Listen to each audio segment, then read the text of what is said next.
ketika Allah menciptakan manusia, itu melekat semua nilai kemuliaan pada dirinya. Yang itu mesti dipertahankan sampai kembali kepada Allah Subhanahu wa Ta'ala. Tadi kita berhenti di Quran surah ke-17 ayat 70. Walaqad karramna bani Adam. Sungguh kami telah muliakan semua anak cucu Adam. Mulia. Dan ketika disebut mulia, itu melekat pada seluruh anggota tubuh kita. Makanya saking mulianya jasad ini, tidak boleh anggota tubuh kita digunakan untuk hal-hal yang tidak mulia. Misal, saya sering tanyakan pada teman-teman, apa fungsi mata? Kebanyakan orang mengatakan untuk melihat. Beda.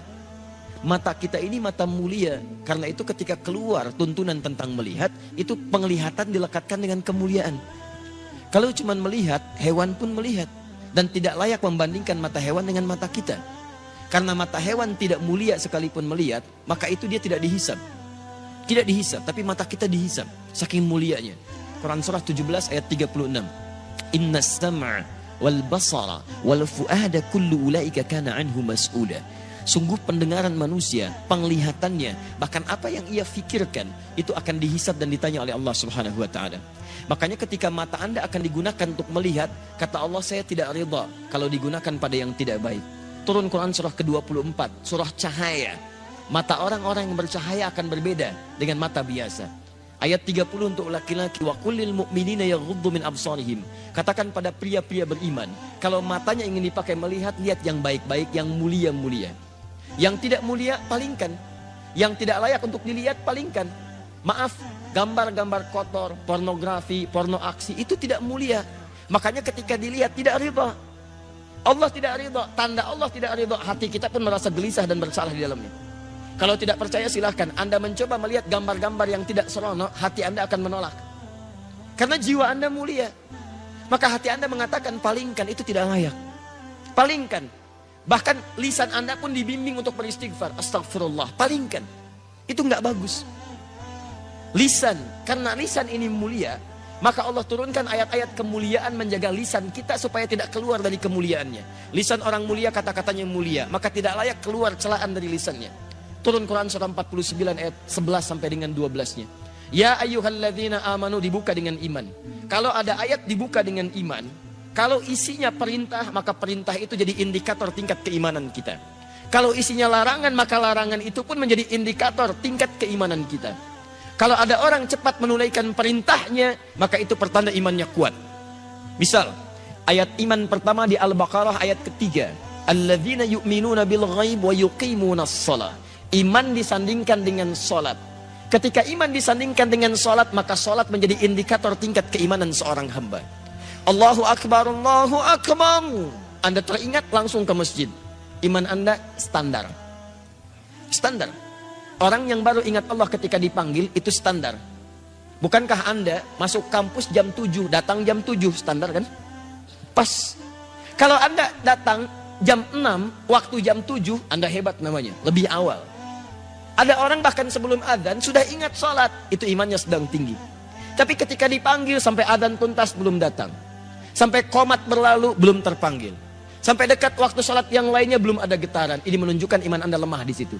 Lawannya, ketika ada larangan dibuka dengan kalimat iman, maka kemampuan Anda meninggalkan larangan itu pun menunjukkan tingkat kekuatan iman Anda.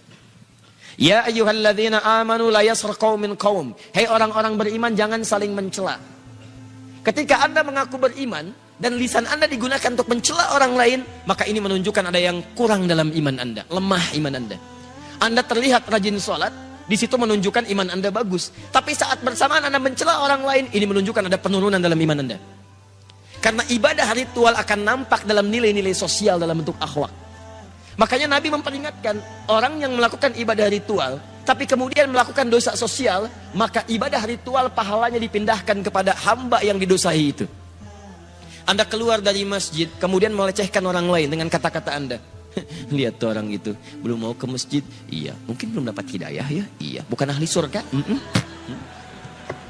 Itu sholat Anda, pahalanya pindah kepada orang tadi. Tu'khadhu hadza min hasanati di hadis Muslim, wa tu'khadhu min hadza min hasanati. Diambil pahala ini dipindahkan kepada orang yang dicela. Anda katakan, alhamdulillah Ustaz, saya tidak seperti yang dibicarakan itu. Insya Allah tidak seperti orang-orang itu tuh Ustaz. Membicarakan orang lain aja pekerjaannya sama. Sama. Makanya ketika Allah turunkan larangan mencela, itu untuk menjaga kemuliaan kita. Supaya kita tidak dihinakan oleh orang lain. Karena orang-orang yang hatinya hina yang akan mengeluarkan kata-kata terhina. Nah, kita itu diciptakan mulia. Jadi ketika lisan Anda mencela, Anda sedang menurunkan kemuliaan Anda di mata Allah Subhanahu wa taala. Catat itu baik-baik. Nah, sekarang persoalannya, ketika Allah muliakan Anda, justru Anda menyandingkan kemuliaan itu dengan hewan yang jauh statusnya.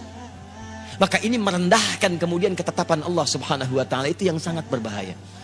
Itu yang paling bahaya. Yang layak kemudian diturunkan statusnya bahkan lebih daripada hewan, itu hanya orang-orang yang tidak mau mendekat kepada Allah Subhanahu wa taala. Sampai turun Quran surah ke-7 Al-A'raf ayat 179. Walaqad dhara'na li jahannama katsiran minal jinni wal ins lahum qulubun la yafqahuna biha wa lahum a'yunun la yubsiruna biha wa lahum adhanun la yasma'una biha ulaika kal an'am bal hum adall. Allah hanya membuat perumpamaan menyandingkan manusia sama dengan hewan, bahkan di bawah hewan ketika semua fungsi tubuhnya tidak mau menerima hidayah Allah Subhanahu wa taala. Diajak untuk mendapatkan kebaikan, akalnya sulit menerima. Dengar azan, tutup kuping. Melihat orang sholat, alergi. Kalau semua itu dibawa sampai menghadap Allah, maka kata Allah status orang itu kalau tidak mau berubah lebih rendah dibandingkan dengan hewan. Lebih rendah. Lebih rendah.